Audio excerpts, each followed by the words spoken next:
Okay, good morning and welcome back to Mobility Duo. Today we're going to go over the stand-up challenge. So you guys might have seen this one before. I've put it in my 30 days of yoga. I've put it in my ankles, knees, and hips video for yoga. So the stand-up challenge isn't necessarily just a challenge. That's not its purpose.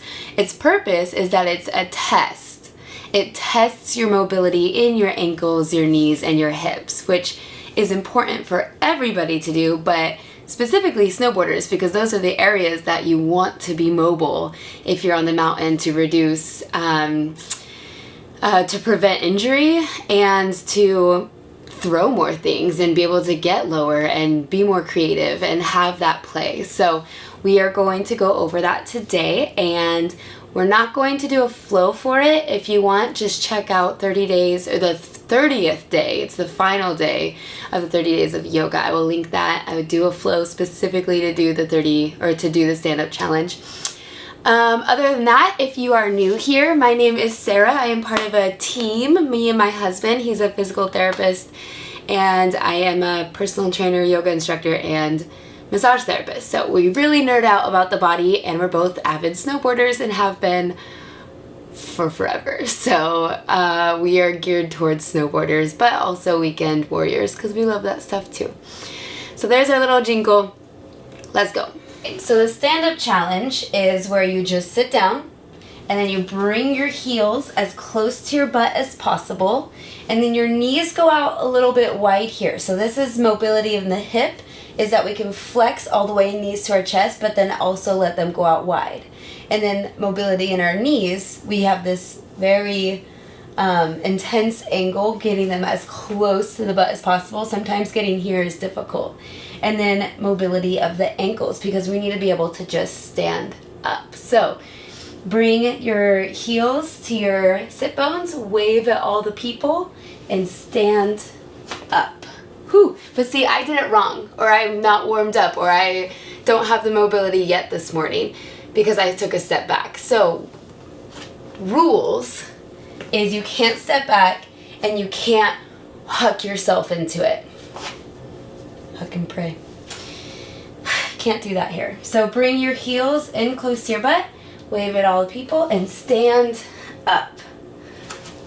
Much better that time. So try it out. Like I said, it's mobility of the hips, because you're bringing your knees as close to your chest and then you're letting your hips go wide.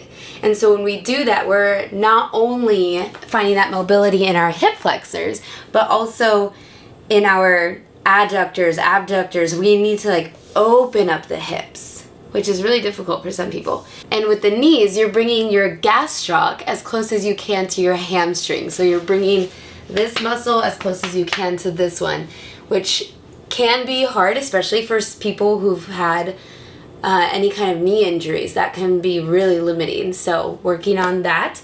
And then ankle flexion. So this is a dorsiflex, this is a plantar flex, and this is my sprained ankle, so my plantar flex is not great right now. And so we really want to focus on dorsiflexion when we're snowboarding, but plantar flexion is really important too. It's all important, but we're going to focus mostly on dorsiflexion. And so being able to be in a squat right down here, can our ankles do that? Is there mobility right there? So those three things are really important to focus on. So do the test, and it tells you a little bit about your body, what you're capable of, and especially how it relates to snowboarding. So try it out.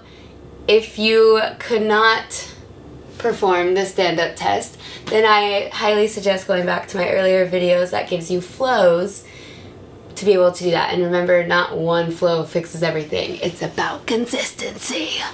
Okay.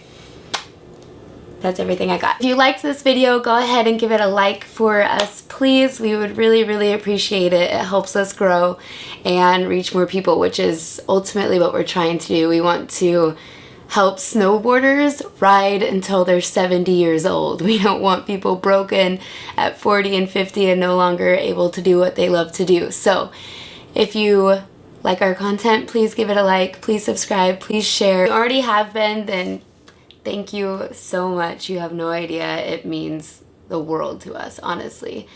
we love making those connections too. Like when people message us about their body or about them trying a certain thing, like we love it. We love getting to know you guys. We love building this community of taking care of yourself to ride longer. So I hope you guys enjoyed, and we will see you next time.